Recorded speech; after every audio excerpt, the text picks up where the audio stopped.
In this video, I will show you how to knit a basic cable. This is one variation on a large number of designs that use the same principle. It's the first step in learning how to knit cables. Before we start, it will be very useful if you have a cable needle. These needles have a buckle in them and are designed to help you hold your stitches aside without losing them. If you don't have a cable needle, a double-pointed needle will also work. As you can see here, I have set up a design for my basic cable. I have 4 stitches of knit, 3 stitches of purl, and then 10 stitches of knit that will become my cable. Then the design is mirrored with 3 stitches of purl and 4 stitches of knit on the other side.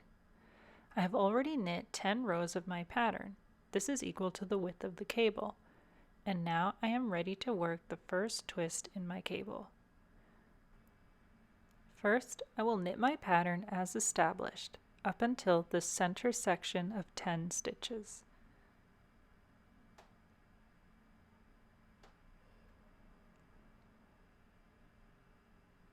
Now I will grab my cable needle. I'm going to slip 5 stitches purlwise onto my cable needle. This is half the amount for my cable. My cable will be twisting to the right, so I will let these stitches hang in the back. Now I will knit the remaining stitches in my center section.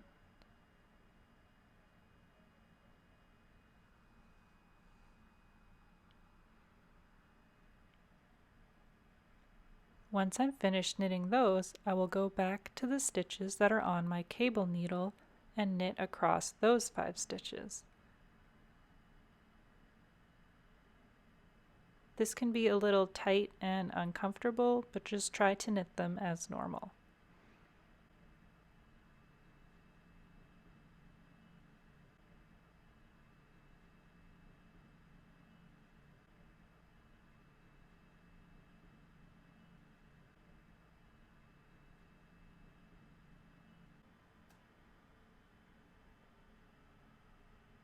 You can see that we've switched the positions of the 2 sets of 5 stitches.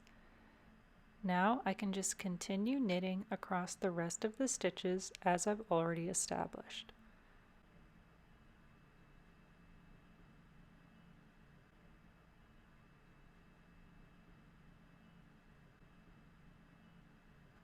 You should always work a number of rows at least equal to the width of your cable before twisting it again. The cable will feel quite bulky until you knit some additional rows. I will work some rows in the established pattern so that you can see the more relaxed cable. Here you can see the cable looks nicer and more relaxed when you've knit another couple of rows.